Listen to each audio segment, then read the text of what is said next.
കുറച്ച് ചിക്കൻ കിട്ടിയപ്പോഴേക്ക് നമ്മുടെ ലാലേട്ടൻ special chicken ഒന്ന് ട്രൈ ചെയ്ത് നോക്കാമെന്ന് വിചാരിച്ചു. 1/2 കിലോ ചിക്കൻ എല്ലൊന്നും ഇല്ലാതെ മാറ്റിയെടുത്ത് കഴുകി വൃത്തിയാക്കി വെച്ചിട്ടുണ്ട്.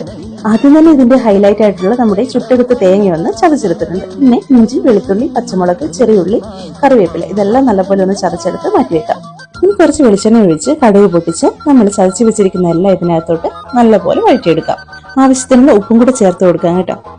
ഇതെല്ലാം നല്ലപോലെ ഒന്ന് വഴന്നു വന്നതിന് ശേഷം ഇതിനകത്തോട്ട് മഞ്ഞൾപ്പൊടി, കുരുമുളക് പൊടി, ഗരം മസാല, പെരിഞ്ജീരകത്തിന്റെ പൊടി, പിന്നെ എരിവിന് വേണ്ടി ചതച്ച് വെച്ച മുളക് ഇതെല്ലാം ഒന്ന് പച്ചമണം മാറിയതിനു ശേഷം ചിക്കനും കൂടെ ചേർത്ത് ഇളക്കി അടച്ചു വെച്ച് വേവിക്കാം. ഒരു പാതി വേവാകുമ്പോൾ അടുപ്പ് തുറന്ന് നമ്മുടെ ചതച്ച് വെച്ചിരിക്കുന്ന തേങ്ങയോടെ ചേർക്കാം. വെള്ളമൊന്നും ചേർക്കാതെ തന്നെ വെള്ളം ഇതിനകത്തോട്ട് ഇറങ്ങി വരും കേട്ടോ.